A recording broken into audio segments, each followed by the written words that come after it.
يا رب في فجر هذا اليوم افتح لنا من خزائن رحمتك رحمة لا تعذبنا بعدها أبدا، ومن فضلك الواسع رزقا حلالا طيبا لا تفقرنا بعده إلى أحد سواك يا أرحم الراحمين.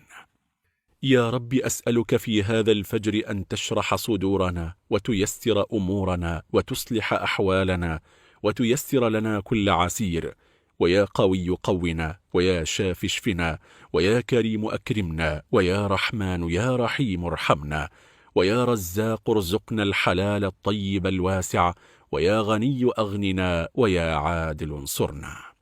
اللهم حبب وسخر عبادك الطيبين لنا، اللهم استجب لنا دعاءنا ووفقنا لما تحب وترضى يا رب العالمين. يا رب مع فجر هذا اليوم أسعدنا وأرضنا بما آتيتنا من نعم وأدمها علينا، ولا تحرمنا إنك أنت الغني عنا ونحن الفقراء إليك.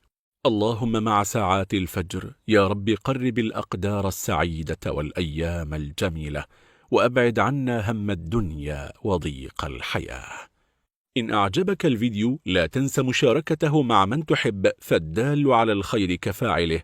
شكرا لكم على حسن المتابعة، والسلام عليكم ورحمة الله وبركاته.